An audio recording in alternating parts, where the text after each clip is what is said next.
and welcome back to my channel. If you're wondering what the hell that intro is all about, it is off the back of what this video is about, which is going to be how I've been eating meat only for 30 days, which kind of wasn't 30 days, it turned into 2 weeks. But there's a guy who is a bit of a helmet called, actually, we'll call him Tommy because that's his name.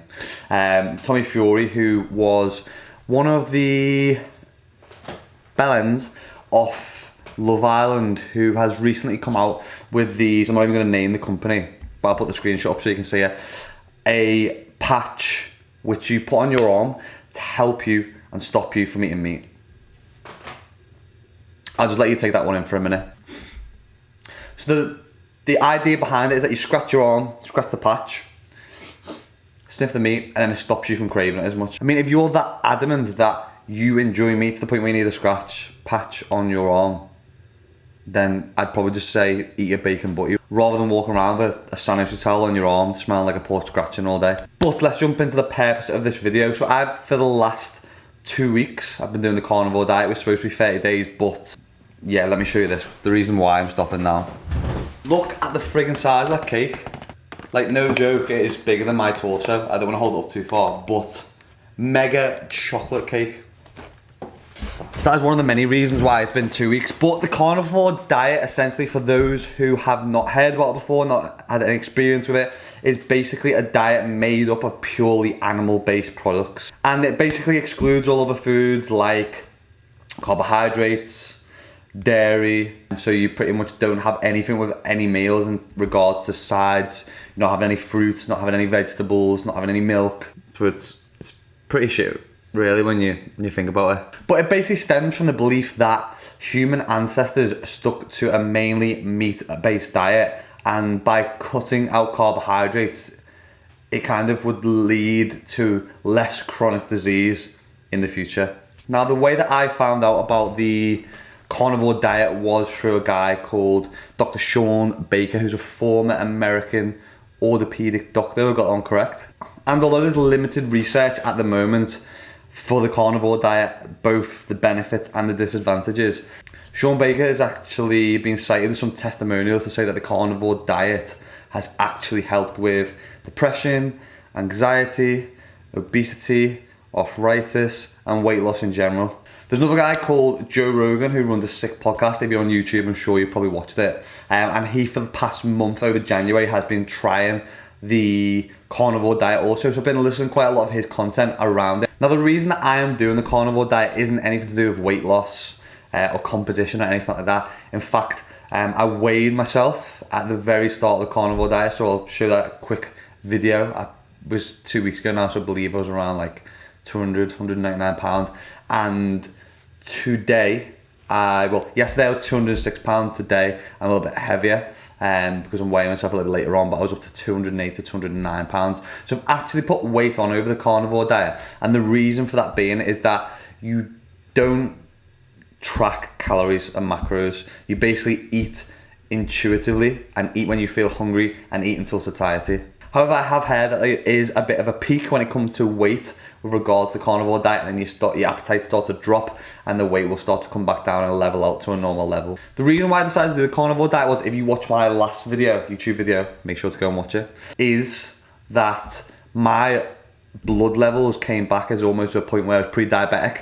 So I wanted to do something maybe a little bit extreme where my glucose levels would level out or drop. So by not having carbohydrates in my diet, it just meant that I'm not getting any spikes in insulin and should be at a nice steady rate in terms of blood glucose over the last 2 weeks. And also, I'm not gonna lie, I just love meat in general. But what I am gonna do is, after going back to an omnivore diet for a little bit, I'm going to try the vegan diet for a couple of weeks, maybe 2 to 4 weeks, just so I can experiment with how I felt on a carnivore diet and how I felt on a plant-based diet, and draw some comparisons between the two.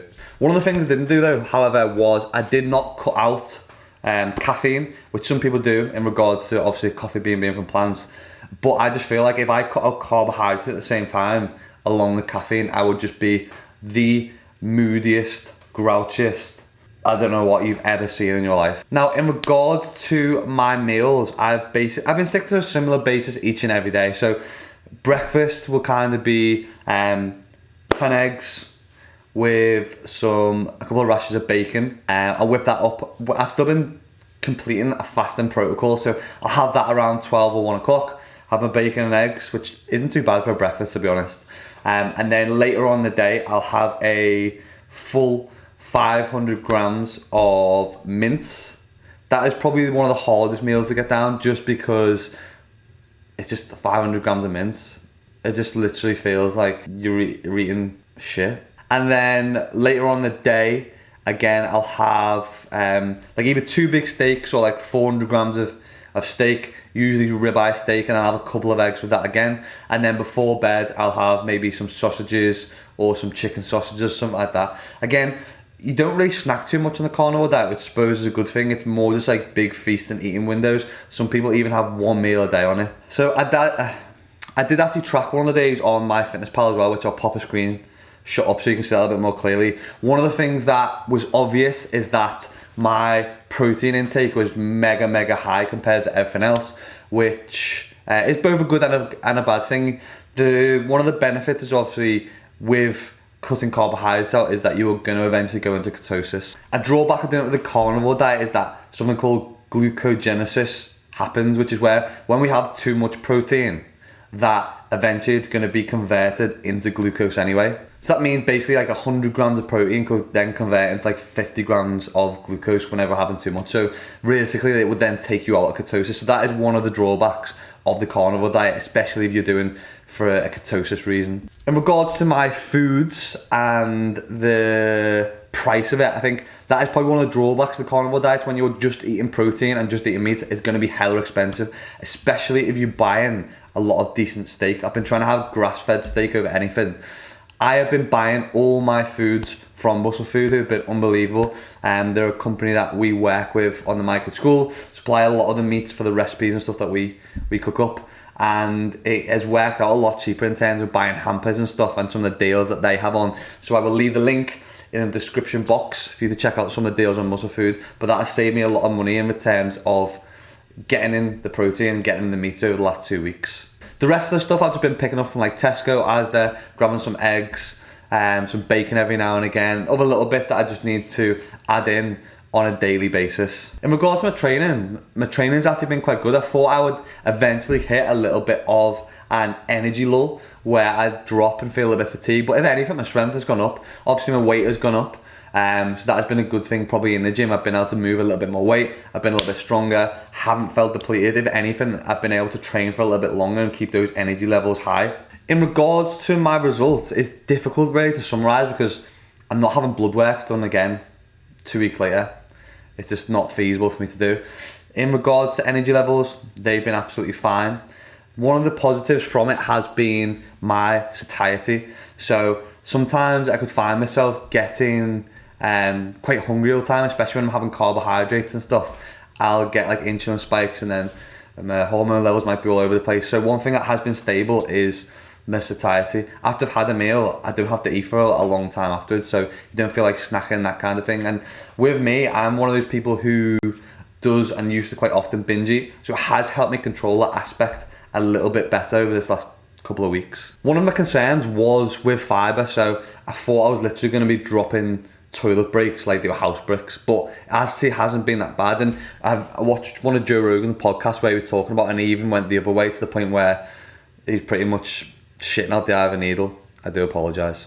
One of my other concerns was obviously the potential risk of nutrient deficiency, but again, I've only been doing it for 2 weeks, so I don't think that would possibly kick in till a while after. And again, this is something that Shawn Baker's been talking about in regards to fibre and that kind of thing, and the uncertainty whether fibre is actually still needed that much in the human diet. I think one of the big things that was on my mind was obviously cholesterol levels and LDL, and having saturated fats may raise this, and that's what obviously leads to the risk of heart disease further down the line. But unlike previously believed, there has been some studies and recent research that has showed that saturated fats and cholesterol are not directly linked and a causation of heart risk and heart disease. Just want to check this still on, I've been spitting all over it. And I want to quickly just finish off with a topic that I've had in my DMs. Like obviously I've got a lot of shit from people like, why are you doing this? This is the most stupid diet I've ever seen. Think about the environment and the environmental benefits. Well, yeah, when it comes to the environmental benefits, some people DM me saying this is not good for the environment, when I then click on their profile and see that they've just drove 2 minutes down the road to Asda to then use a plastic bag and taking pictures of the Starbucks cup in the cup holder. In regards to if we're coming from an environmental standpoint, then I'm a type of person who walks quite a lot. I'll switch stuff off quite a lot. I am energy efficient, so that is me lowering my footprint and doing my bit. Then so be it. Other people, vegans alike, if they want to do it via diet, then it's all good. Whereas it's more so flights, travel, cars, industrial energy, that kind of thing, which are having a bigger impact. And that's why I want to finish off with a vegan debate. I had another email which I'll try and pull up, which was, if you can't kill the animal, then why should you eat it? My reply to this basically was, well, it's like me saying to you, if you didn't fucking build your car, should you not drive it?